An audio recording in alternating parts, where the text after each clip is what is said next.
कभी सोचा है कि किसी को मजाक मजाक में कुछ गलत करने के लिए उकसाने के नतीजे क्या हो सकते हैं?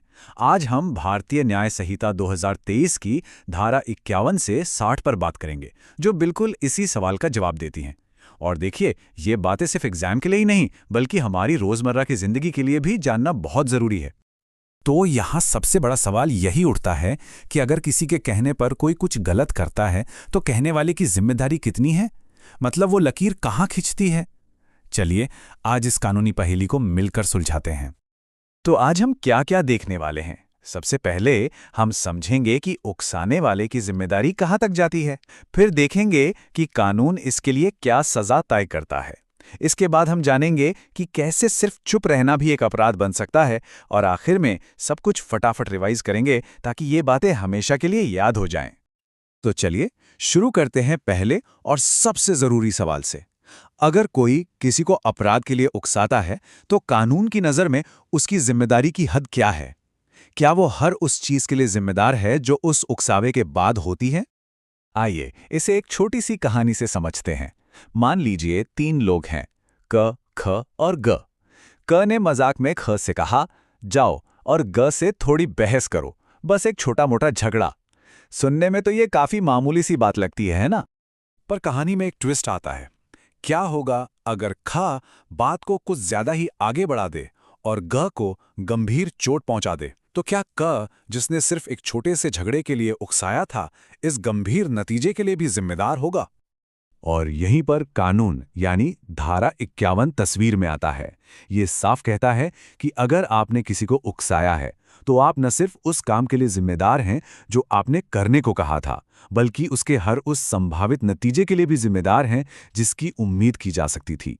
तो हाँ, हमारी कहानी में क अब बड़ी मुश्किल में है। और देखिए, बात यहीं खत्म नहीं होती। धारा 52 और 53 इस जिम्मेदारी को और भी बढ़ा देती हैं।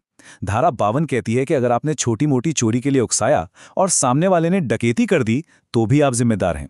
और धारा 53 के मुताबिक अगर नतीजा कुछ ऐसा निकला जिसकी आपने कल्पना भी नहीं की थी, लेकिन वो एक संभावित परिणाम था, तो भी आप बच नहीं सकते। अब इस बात पर खास ध्यान दीजिए, ये बहुत जरूरी है।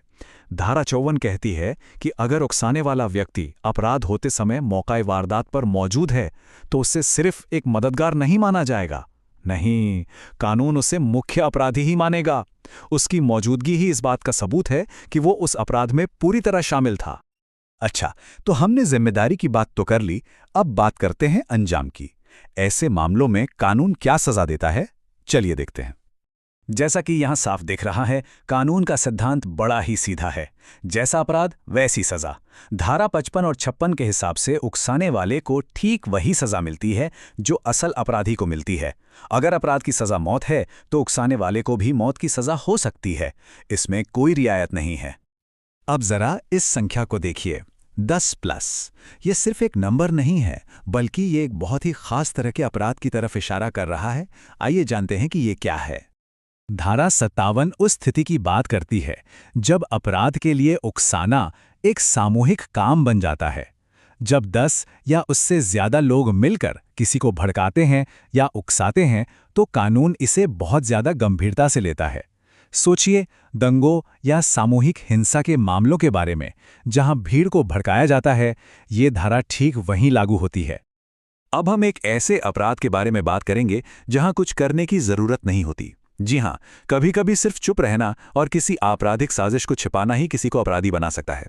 यहां कानून एक आम नागरिक और एक सरकारी अधिकारी के लिए अलग-अलग नियम बनाता है। एक आम नागरिक होने के नाते अगर कोई किसी बहुत गंभीर अपराध जैसे कि हत्या की योजना को छिपाता है तो वो मुश्किल में पड़ सकता है। लेकिन एक पुलिस अधिकारी या किसी दूसरे सरकारी कर्मचारी के लिए ये जिम्मेदारी कहीं ज्यादा बड़ी है। अगर वे किसी भी ऐसे अपराध की योजना को छिपाते हैं जिसे रोकना उनका फर्ज था, तो वो एक गंभीर अपराध कर रहे हैं। और ये शायद सबसे हैरान करने वाली बात है। किसी आपराधिक योजना को छिपाना अपने आप में एक जुर्म है, भले ही वो अपराध कभी किया ही ना गया हो। जी हां, सिर्फ ये जानना कि कुछ गलत होने वाला है और उसे अधिकारियों को न बताना ही किसी को अपराधी बना सकता है। ठीक है, तो हमने काफी कुछ समझ लिया है।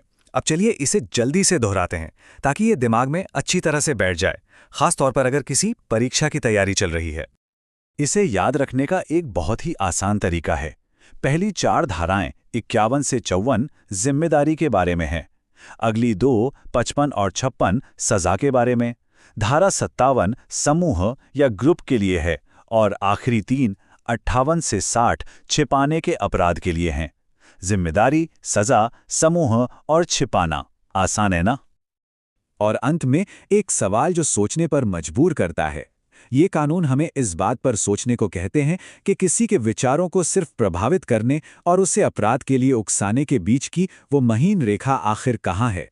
ये वाकई में एक विचार करने योग्य प्रश्न है।